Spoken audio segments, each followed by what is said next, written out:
I want to welcome our friends and alumni to our monthly Lunch and Learn. And today we're going to have an exciting subject and a great speaker, Marcy, who is on your screen there, who's our Director of Organizational Development, is going to be talking about design thinking in Lean Six Sigma. So she'll be coming up here in just a couple minutes. I'm just going to make a couple little announcements up front here. For those who may not know me, my name's Paul Gormas, and I'm the CEO, founder of Breakthrough Performance Group, and started this thing about 8 years ago. And I have to say that it's the most fun job I've ever had, okay? And the best job I've ever had, because I get to meet tons of new people all the time. And you may have seen our last issue of our newsletter, The Voices. And, you know, the lead article there was about, is Six Sigma dead? Well, I can tell you that Lean Six Sigma is alive and well, and it's alive and well here at BPG. As a matter of fact, we just confirmed a couple of days ago a new corporate client that's asking for quite a bit of training and some consulting, and they are out there on a kind of nationwide basis. So we're really looking forward to getting started with them in training. Probably in April is when they're going to kick off their training. So they're excited, we're excited about it. And we have lots of classes coming up. Tasso's not here today because he's teaching a white belt right now as we speak. But the next black belt is coming up in March 15th to 19th. Then we have black belts, as you know, every month. April is the 12th through the 16th, and the rest of them are listed on the website. We have our next PMP class is coming up March 22nd through the 26th, and we also have a yellow belt that is scheduled for March 24th and 25th. So I'd like to encourage you to, if you know of anyone who is interested in Lean Six Sigma but doesn't know a lot about it or hasn't had any formal training, they can start off with our white belts, and we do white belts every month, free white belts. So if you want to pass the word on to anybody, really your colleagues, your friends, your family, they're welcome to go to our website and sign up for our white belt. They can use WB white belt PG, my initials, as the coupon code WBPG to get a free white belt. And let's see what else we have going here. We're about to get our YouTube channel. Is that up, Marcy, now? It's up. Mm-hmm. So we have a YouTube channel up that has the recordings from the previous Lunch and Learns, some of the previous Lunch and Learns we've had. And you can go there and search on Breakthrough Performance Group and see some good recordings, some good talks from our previous Lunch and Learns. See what else we got in the way of, we have some landings that have happened. Laura Hewer recently landed at UC Health here in Cincinnati as an IT project administrator. Jana Lewis landed as a project manager with Leap Publishing Services. Anybody know of any other landings, folks recently? I'm trying to remember his name. I think it's Richard Norman. He'll be listed in next month's Voices. Okay. But he just landed the process improvement All right. management. Well, Paul, I filled you in the other day, and I could share my news. Yeah. I went ahead and sent an email to it's designated here too, but effective next Monday, March 1st, I'll be joining Anthem here in Louisville in a permanent full-time position as clinical quality program director.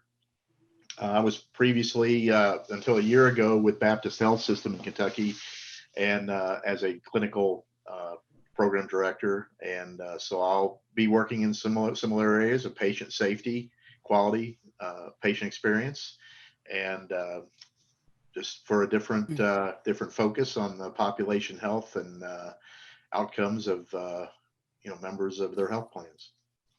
Okay, so Stu was yay for Stu.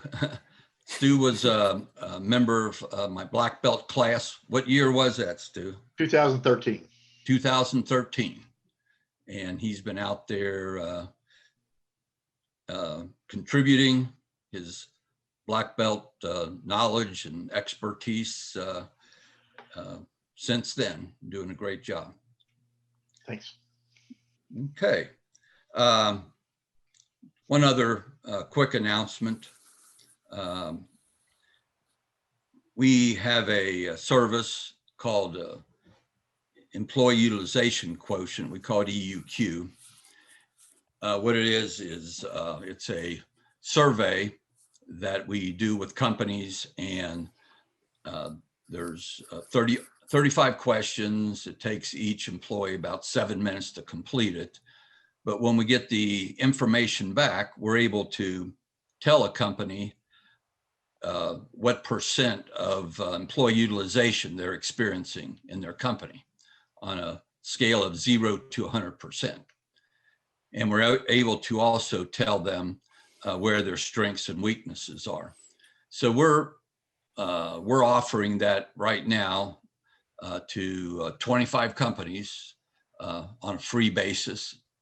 If they're interested, if you know anybody any company that might be interested in that, get in touch with me, and we'll talk to them, and we'll set it up and conduct this employee utilization survey. It was developed in conjunction with a PhD industrial psychologist and his firm, and it's fully validated, and we'd be happy to do that for 25 different companies.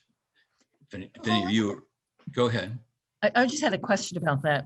I know a company I used to work for did that at the whole organizational level. Can it also be done in a department level if the company is not ready to go? It could be done with 5 people. It could be done with 5,000 people. It could be done with any. It'll give us the score, based on the input of whatever size group it is, So if somebody just maybe the company is not interested in doing company wide, but a manager is interested in doing it in their department, it can be done that way as well. Thank you. Okay. What kind of benchmarking is done then after looking at an individual company that does it across all the different results? Well, what we do, for one thing, we're able to, first of all, look at 35 different questions. Every one of them is different, asked, and they're in 6 different categories of kinds of issues. And so we can, obviously use that as a current state benchmark. And what we like to do is also, at the same time as when we do the survey, is get a benchmark of the company metrics, the significant performance metrics. And then we're able, as an organization, to provide advice to the company on how to raise those levels identify the issues and raise those levels of employee utilization through some changes in practices and policies in the organization. Mhm. And then we would give the survey again, at a point down the line when they feel like a number of those changes have been implemented and had an effect on the organization. And then we can look at the correlation between the increase in employee utilization and the improvement in performance metrics of the organization. And so we don't have a critical mass of that data yet, but we're hoping down the road to have a lot of that data to show there is I know it from my experience, 50 years of experience doing these things Mhm. and seeing the changes, but it'll be great to have it, from a large sample of companies and see that there is a strong correlation between employee utilization and organizational performance. It's a really interesting time to be thinking about doing that with the pandemic and the working remotely and how people have, really adjusted to that. So that could be really key for organizations as they're preparing their plans for whether they're going to, once we get to the point of vaccinations, whether they're going to bring staff back on site or whether they're going to, what their policies are going to be. Right, So, right, exactly. A lot of organizations are contemplating a lot of change exactly. coming out of COVID, Mhm. Well, I want to turn this over to Marcy so she has time to do her thing. So Marcy, why don't you take it away? And if we have some time left at the end, we can have some more, question and answer and some more discussion. So Yeah, go yeah, for sure. it. Thank you. Well, good morning, everybody. So design thinking, just out of curiosity, show of hands, who has experience with design thinking or know what it is? Nobody? That's right. Sort of, kind of, sort of. I Good. do. Because when I was putting this thing together, I didn't know what it was. My assumptions were all wrong. And so when I was putting it together, I was pleasantly surprised of the process and how it works with Lean Six Sigma, and then it just kind of opened up my eyes as to what is happening. And in fact, going back to the EUQ, I'm sure a lot of design thinking is going to be part of that moving forward, just naturally happening. But before we go into that, just quickly, my background, I was on the 17-year undergrad program. I don't recommend it, but it took me 17 years to get my undergraduate, which is a BA in media studies. But I started, first of all, going to Morehead State for music education. And while in school, that's when we noticed that the arts and music programs were starting to be eliminated in the school systems. And so I had an existential crisis and trying to figure out what to do next. And then eventually went back to school when I was 30 and went to Cincinnati State for IT networking, web design, and audio video. So I'm a very much a girl geek, definitely working with the left and the right brain. And then 2018, or excuse me, in 2007, that's when I finally graduated with my media studies, right before the Great Recession of 2008. So my timing has always not been great. But my career has been in primarily marketing. I put myself through school being in marketing. And at that time, I was working for the Cincinnati Symphony Orchestra, Playhouse in the Park. My career also took me into manufacturing, tech, higher ed, professional training. And I also have a little side hustle where I design and build websites. And I also have a white label hosting. So just a little way to bring in a couple of bucks. And I mostly work with solopreneurs, small business, those type of folks. And so today, we're just going to keep everything high level. There's so much to design thinking that it's really exciting. And my hope is that this will give you enough of a taste of design thinking, since I believe everybody is a black belt. this will inspire you to do some more research. And at the end, I have a link to all of the articles that I use to put this presentation together. So you're more than welcome to have a copy of this. Just shoot me an email, and I have my information at the end of the presentation, and I'm happy to send that to you. So we'll do just basic description of design thinking, the 5 steps of design thinking, how design thinking and Lean Six Sigma work, and then my resources, and then also some places where if you are interested in getting a certification, there are places that you can do it via remote. And so, oh, one of my fur babies, the one who has boundary issues, she's up. So she, just forewarning, you may see a gray tail walk by. But with design thinking, one of my false assumptions or failures to understand initially was I thought it was a brand new methodology when in fact it's been around since 1960.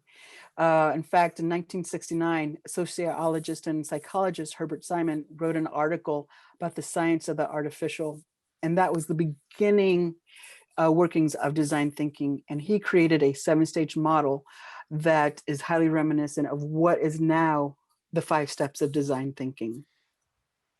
And it's a pretty interesting article. In 1973, another design thinker, Horst Riddle, wrote Wicked Problems. And Wicked Problems, that's the first time in industry that we started to see this term wicked problems. And what a wicked problem is a complex problem.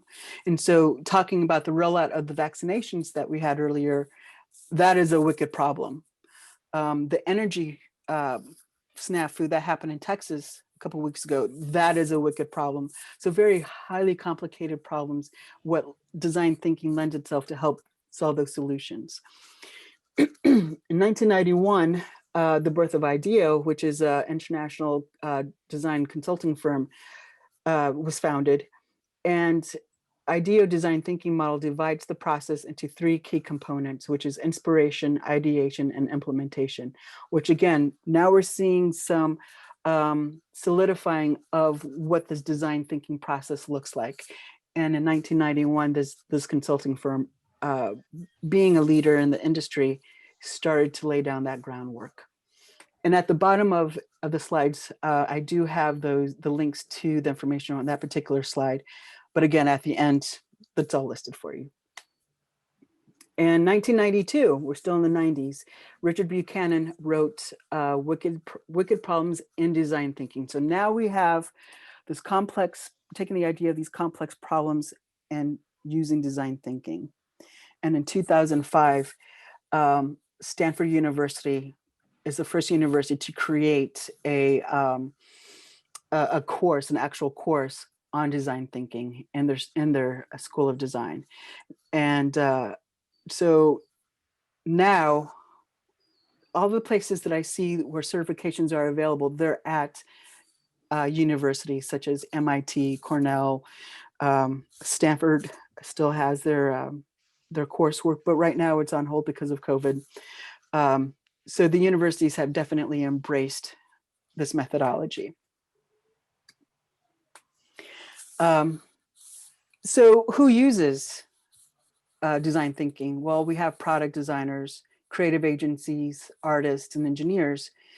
But we also have to add in big companies. And big companies, because of Lean Six Sigma having been well entrenched with Lean Six Sigma, and then now we're seeing, starting in the 90s with IDEO, the thought of wicked problems, how do we manage wicked problems, design thinking emerges. And so some of the ways that big companies use design thinking is IBM, which is not a design firm. It's a computer firm, tech firm. They create human-centered solutions that will elevate the customer experience. Mass Mutual, which is an insurance, again, a very dry industry. We don't really think of it as a design agency. They're using design thinking to looking for ways to bring young adults or to incentivize young adults to buy life insurance. Fidelity Labs, they took it a step further, as well as Intuit Labs. They have within their culture embraced design thinking. So they've created methodologies that are based in design thinking and incorporate within the culture. So again, I was completely wrong. I had no idea how sophisticated design thinking has been and how entrenched it is within corporate. And so like Lean Six Sigma, there are 5 steps. There's empathy, define, ideate, prototype, and test. And so why would we use design thinking? It is useful in tackling problems that are ill-defined or unknown. Again, going back to those wicked problems. What is a wicked problem? It is an ill-defined or unknown problem. And you'll find that as we go through, what makes design thinking at its core is it is human-centered solutions. And so that's why empathy is step number 1. And we'll get to that a little bit later. And what is design thinking? Design thinking is human-centered. Again, it's going back to human-centered and focus on the people that we're creating for. And later on, there's another innovator within design thinking. They're going to make a little more refined distinction as to for and well, we'll just wait. When we get there, you'll see. And how do we use design thinking? Well, empathy. Empathy is number 1. It's at its core.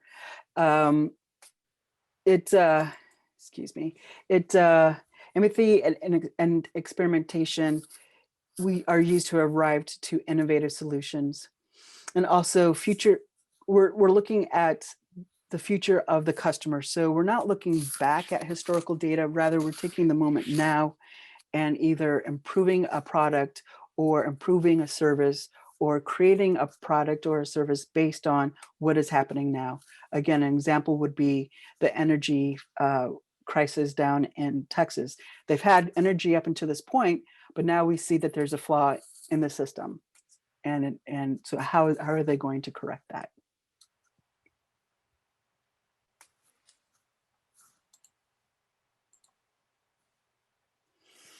Okay, when do we use design thinking? When we're facing a complex human challenge, a wicked problem. Sebastian wrote an article on this exact thing, and so the link below is there for you. It's a really interesting article.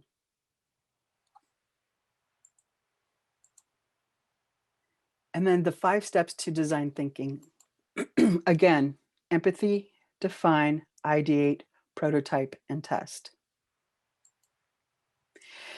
And we're going to see this slide again a little bit later, but what this slide says, so the first path that when we're designing, we're doing our design thinking, we do we empathize, and then we define, and we ideate, we prototype, and we test. We go through that process first, and then we go back. Sometimes we have to go back to to empathize.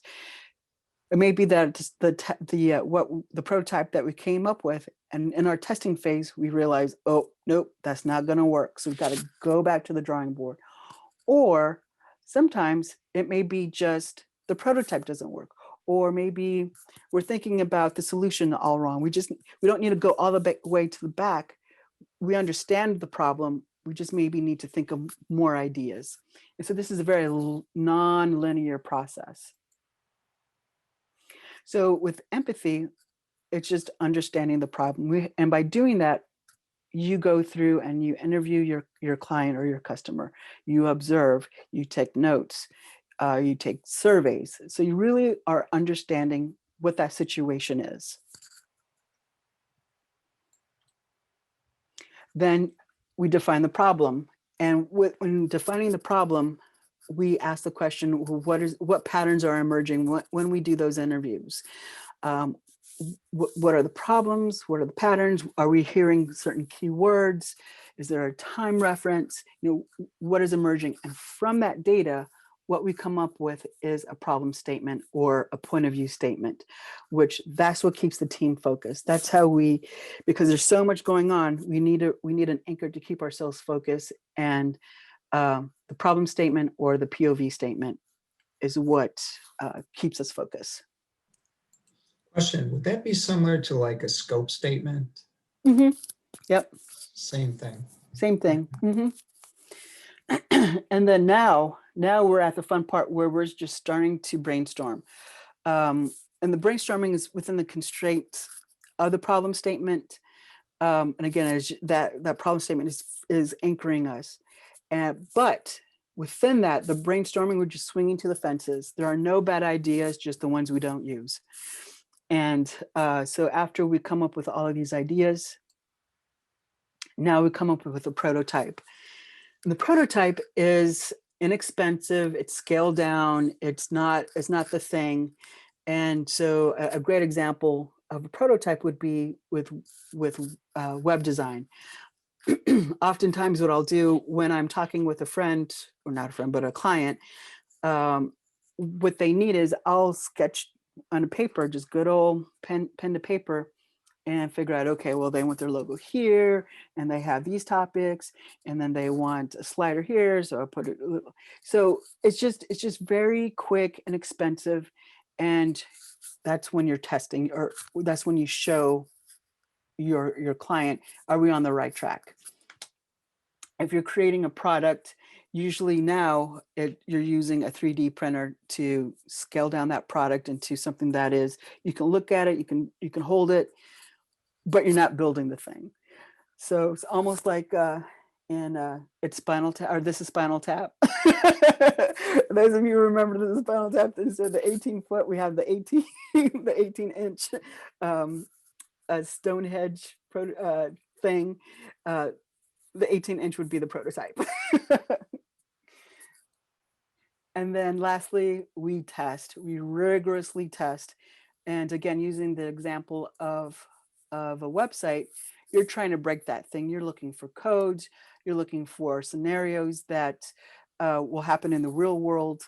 You get as many people as you can to test. Do they like the colors? Do they like the fonts? Are the pictures relevant to what is on the page? So on and so forth. You're just testing the heck out of it. And then once again, going back to this earlier slide, you're bouncing back and forth, just trying to come up with your solutions. Oops. So the application of design thinking. Well, where do we apply it?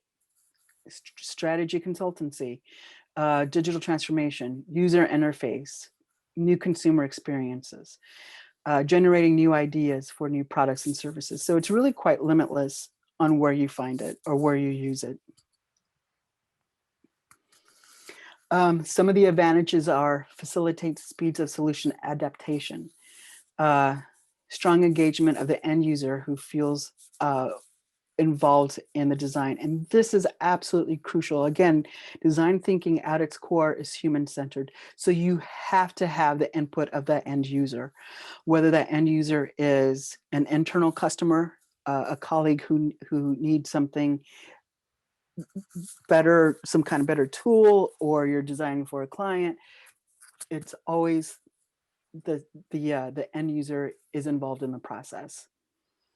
Then you reach for a suitable solution.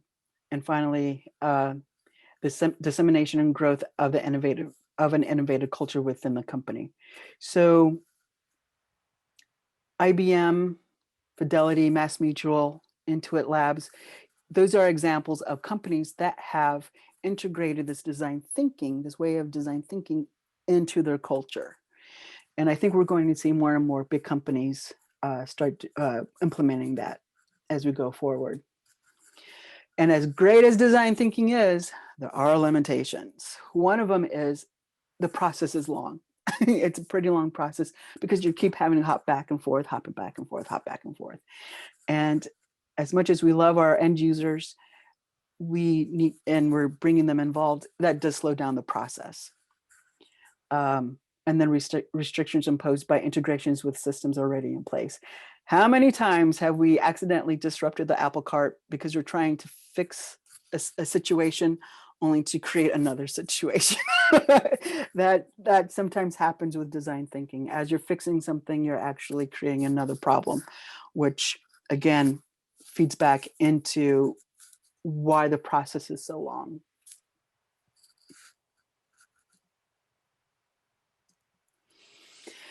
And so side by side, design thinking and Lean Six Sigma, they both have 5 phases, but with the design thinking, understanding the end users, challenge any assumptions that you may have going into the problem, redefining problems and create innovative solutions and prototype the tests or test the prototypes. 5 phases, empathy, define, ideation, prototype, test. On the Lean side, on the Lean Six Sigma side, that is improving performance by systematically removing waste and reduction. So a completely different mindset. Now with Lean Six Sigma, it's come almost like part 2 of figuring out this problem. Once we created the solution, when we have it in place, now let's remove any kind of waste. And we do that by defining, measure, analyze, and improve and control. And I would actually say that there's a 6th step, and the 6th step is also empathy. You do it before the define. You have to understand the problem. You have to understand the person who's going to use that product or is using that product or needs a product to solve the problem. So I would definitely say there's actually 6, and empathy is the number 1, again, with Lean Six Sigma.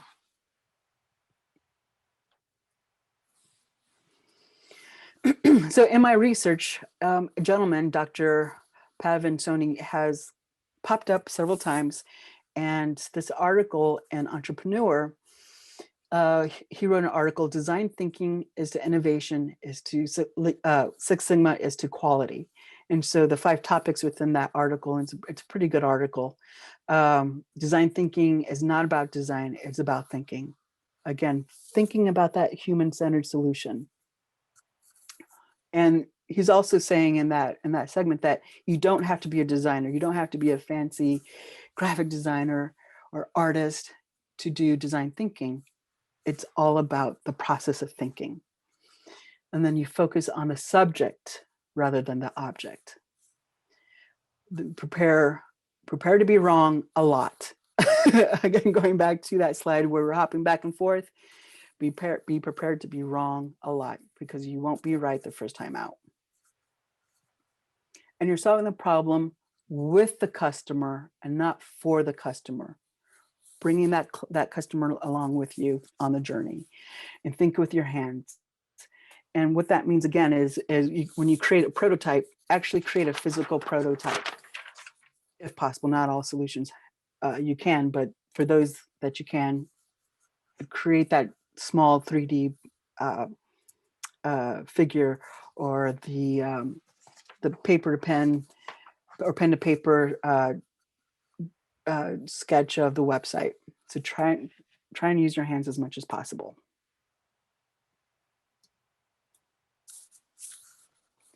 And then what happens when Lean Six Sigma and design thinking merge? Magic. That's what happens. Magic happens. And so Six Sigma is oriented towards ensuring process consistency and reducing waste. However, over time, these processes have morphed into generating practice of improvement beyond process and product, respectively. Oh, I missed a line there. Design thinking started as a product innovation method, but the 2 have merged. And because the 2 continually involved, actually something is coming out of that. And that something is called Agile. And so when I was going through this process, I was definitely going down the rabbit hole, but my nerdiness took over. And I just found it really exciting that these methods feed into each other, not only feed into each other, but then are creating other other types of systems, other types of methods. So we're not going to go down the Agile rabbit hole. That's for another time. But basically, another innovator, Johnny Schneider, he wrote an article, and the key points of his article was design thinking is exploring the problem, lean is building the right thing, and agile is building the thing right. So that, from a nerdy standpoint, I just love that. I just so elegant and so graceful, and how all of this just works really well together. And so design thinking is how we explore and solve problems. Lean is our framework for testing, and then agile is how we adapt to change the conditions with software. So with that, we're pretty much at the end of the presentation. It's a pretty quick presentation. So any questions? I'm still learning about design thinking. I'm definitely going to explore getting a certification, because I just it's just so elegant and how the two work together. I love it. In Six Sigma, there's also design for Six Sigma, methodology. Mm-hmm. And so design for Six Sigma is probably a little closer to, design thinking than DMAIC, the traditional DMAIC process. Mm-hmm. And go ahead. And so back in 2019, we worked with a design agency, Ruddle Design Group. And Andy, the owner, went through, got his black belt, and then we went through and provided the yellow belts for his team. And he has a small agency. I think there's only in total 8 or 9 of them. And so at that time, had we been more aware of this process, it would have been, I think it would have been much more appropriate for them than the yellow belt. But the yellow belt did have a lot of great information for them, and they still are using it. But it's just going back to that whole empathy phase for the designers. But this page, I was going to say, Paul, when you mentioned design for Lean Six Sigma, are you speaking of DMADV? Yeah, DMADV. Yeah. Mm-hmm. Yeah. Which is define, measure, analyze, design, and validate. Then, right? Yeah. Yeah. Right. Marcy and everyone, when you were talking about empathy, I was thinking about someone I spoke to who's black belt master, and she always emphasized that respect is one of the core values of Lean Six Sigma, which I think is relevant to empathy. And I just wanted to say that I worked for a company a number of years back, and they literally, they were going bankrupt. They had new people. They needed to save the company. And they had a whole week where quite a few of the speakers were talking about design thinking and how to implement it. And what was astonishing to me was how much of that design thinking and everybody coming back from that event brought it back into their organization, their departments. And the culture of the company was really changed. I mean, it was just, so I understand your excitement. It was amazing. And then people went back, and you still have to have processes, but they did the processes with a different, fresh look and fresh approach. And so I understand your excitement. I've seen it work. Yeah. It also reminds me a little bit of a process, one of the tools in Lean. It's called production preparation process, the 3 Ps, because there you do a lot of prototyping. You develop maybe several prototypes of improved process, a new process, and then you test out, the prototypes and, refine them until you get to the best one. And it's all about design and prototypes. So there's a lot of similarities, but I do see this as bringing maybe more creativity and innovation into the Lean Six Sigma, process. And And, you know, I'm glad you brought it back around to Agile, because that's become such a prominent program and technique, the incremental Mhm. cycles of development, and, you know, with the iterative, you know, cycle piece. And since that also, if you tie this also, when you look at project management doctrine and the role now with Agiles, and it elevated so much more into PMP certification, these are all converging on each Mhm. other. And, you know, Paul knows I have a really strong passion around this combat combined world of Lean Six Sigma and project management, because in my past history, when I worked for Yum Brands in the food service industry, I worked for 30 years in developing new food products, new equipment, or procedures that were then implemented in restaurants. And the number one failure mode is always in the sustaining control phase. Once you've implemented something successfully, you walk away from it, but you may come back to a solution or a improvement, and within 6, 9, 12 months, there could be no signs that it was ever implemented in the first place, or it's changed so much. So lean daily management is something that in dialogue with Paul and you know, that I implemented in my last life in healthcare, to bolt on to the backside of when you come up with this great design, you know, have to go through the design thinking process and then implement it. But how do you ensure that you sustain the benefit or sustain the value or the outcomes?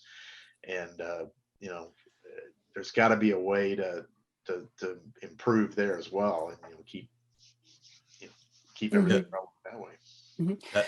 That tool you're talking about there, Lou, that's something we want to integrate into our control phase training, you know, and especially into our master black belt course, and in a way to expand from, you know, from the black belt level to the master black belt level. I think, you know, that process you're talking about, Right. would fit.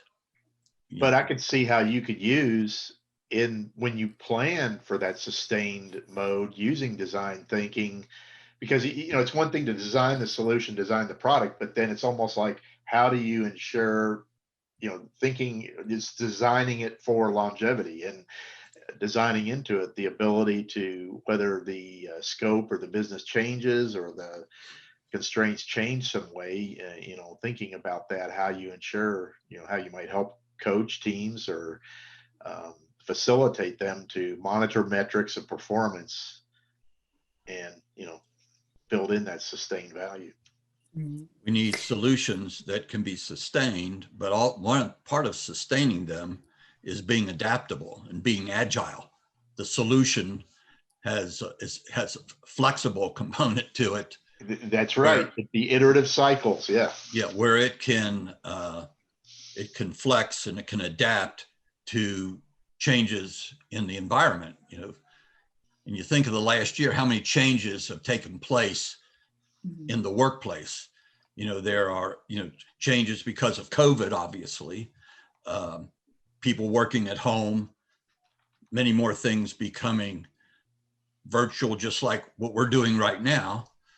Before COVID, all of our lunch and learns were face to face, you know, but also political changes. There's been incredible, you know, political changes have taken place in the last year as well. And technology is constantly changing, and customer demands are constantly changing. And so I think a process like this that is very agile and adaptable and flexible, and open to change would be a great complement to our Lean Six Sigma tools and methodologies. And Marcy, just one other thing, you hit the key factor, I think that's covered in Agile and considered a value, and that's the customer involvement. Mm-hmm. You know, their direct involvement in that. I first learned about Agile a few years ago, several years ago. There was a tech conference in Cincinnati by Gaslight Software. and I think it was Queen City Merge was the name of the conference. And I sat through one of the segments, and they talked about Agile. I had no idea what it was. When I left, the thing that hit me the most was that constant, you take a few steps forward and then you check in with your customer. A few steps forward and then you check in.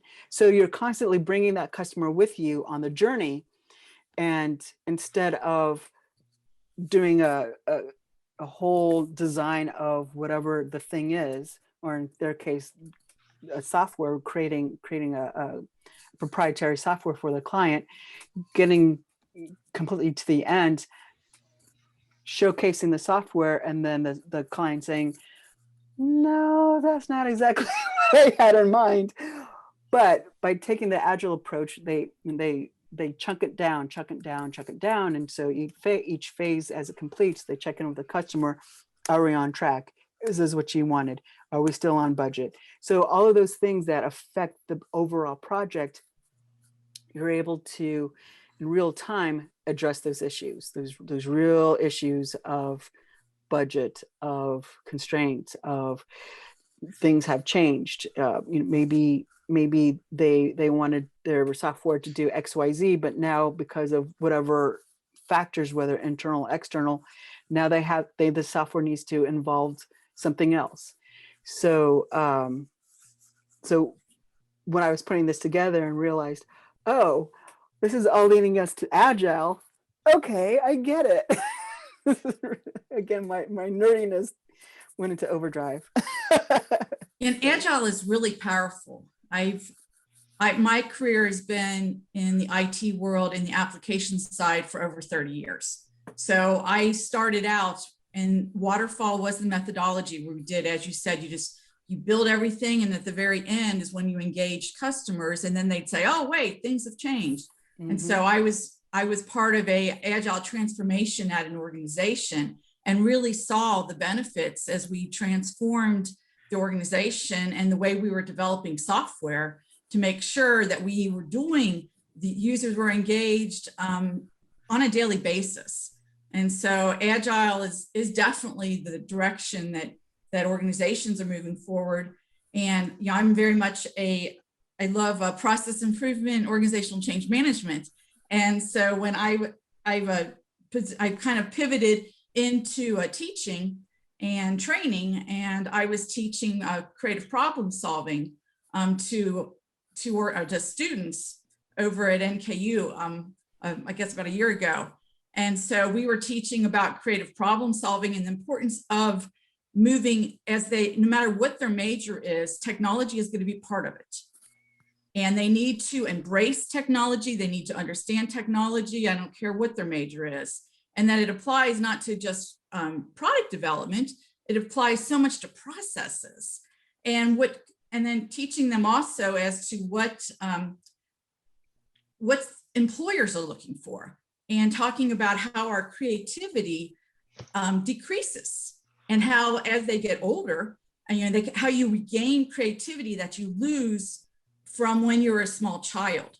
And so the book that I was teaching from did not get into design thinking, but we talked just a little bit about it. It was really strategies for creative problem solving, was really geared towards pre-engineering. And so I was kind of pivoting it and teaching and showing them, different things throughout the course and exercises as to how do you regain your creativity, because that's what employers are looking for, because there's so many different careers that are coming about that we don't even know about today. So they need to have those critical thinking skills. They need to be able to do creative problem solving and be able to innovate, because there's things that we can't even tell some of the careers that they may have in the future. And trying to help them think about that no matter, what their major was. So it's so much fun. It's fun. Because it is so important to, when you think back, we talked about all the different innovations and how they came about, and, what, companies, what they innovate, what came about that we never thought about.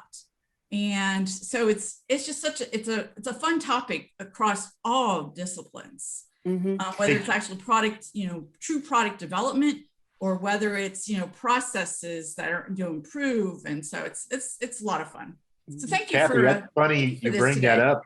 It's funny you bring that up. My very first certification, even before any project management, was in creative problem solving. And Marcy, you might want to write this down. I just checked to make sure this guy is still in business. I was certified through a gentleman named Min Basadur, Basadur. He's up in Kirkland Lake, Canada, up around Toronto. And he's 82 years old now, but this guy was one of the leading thought guys on creative problem solving. And again, even before I got into project management, and so much of it is related, but it is absolutely plugged in. This is what a lot of the methodology and the design thinking is that. And so that I still to this day have the cheat sheets and a lot of the planning sheets that under that program. And I'll even use that for Lean Six Sigma problems or in project management to facilitate discussions with stakeholders and leaders about defining the problem and describing. His big thing was, that whole define up front and identifying and stating the problem accurately so that then you could facilitate effectively to solve a problem with larger groups. But you generate ideas. That's you're talking about, how to do creative problem solving and different approaches and techniques to do that. That people, are not necessarily always thinking about. I like the Post-it note variety, where instead of if you have a group of people and sometimes someone will be, you'll go off on tangents and then go down a rabbit hole that you didn't want to go down necessarily and not get to other topics. And so a lot of times you do creative problem solving with sticky notes, and then everybody thinks, and then you theme them in different ways to do that. So it's a lot of fun. Yeah. I was first introduced to creative problem solving in the mid 70s in my MBA program at Xavier University. And a guy from P&G was teaching the class and introduced creative problem solving. And I began using it then. That was before quality circles, before TQM, before Lean and Six Sigma. But I began using that at Kroger Company back in the 70s and had a lot of success with it, before these other, methodologies, came out. My uncle was a faith-based psychiatrist and worked in mental institutions, facilitating leadership and improvement development back in the 70s and 80s as well. And he actually, through a different program, the same principles of creative problem solving, but that was absolutely the back in that era, that appeared to be the emerging program for how folks went after improvement and solutions. Right.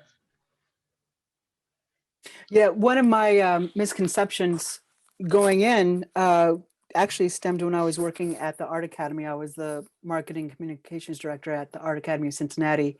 And one of the things that, I wasn't too far off, but one of the things I was really worried about when I was there and just having my own experience of going through different art schools, creative schools, was that the students are never taught anything about process.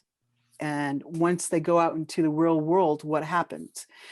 So you have a student that is a sculptor who comes up with an idea, and when they're out in the real world, we'll have a client who have to sculpt for that particular client. So they come up with an idea, use their tools with an end product and create an end product. Well, same thing happens with somebody who writes code, computer science person. There's an idea they have to create and then present. The difference is that the computer science kid is going to have a much more stable career than the sculptor. The process is the same. The tools are different, but they're going to have vastly different lifestyles. You have a kid in the art school who's coming out with $100,000 bill, but most likely will end up having low-paying jobs because they're trying to create their art, develop their art. And unfortunately, we live in a society that really doesn't value fine arts. Whereas you have kid number 2 who's going to university and same process, but just different tools, different outcomes. They're going to be able much more employable. And so while I was at the Art Academy, I was really worried about these kids. How do we craft the message that when these kids, because we had to attract students coming in so we could still be in business, but then what is the responsibility of the Art Academy to get these kids ready for the real world? But that's across the board in all, not all, but most art schools. Kids are just not ready. But this type of thinking, if they're taught this type of process, it's just going to help them later on in life to, as they venture out into the real world and then maybe go into something else or stay in their profession, which is another reason why I just really got geeked out. I really geeked out in this process. So I'll shut up about that now, but but yeah, that was one of my misconceptions about design thinking. I wasn't completely off, but I was mostly off, mostly wrong. But at any rate. Hey, this is good. Thanks a lot, Marcy. This was great. You really sparked a lot of good discussion here today and caused us to think out of the box a little bit more about Lean and Six Sigma and the other kinds of methodologies out there that can complement, Lean and Six Sigma to create a really more holistic approach to problem solving and innovation and being able to adapt, being adaptable to the changes that take place in the future. So that was great. Appreciate that.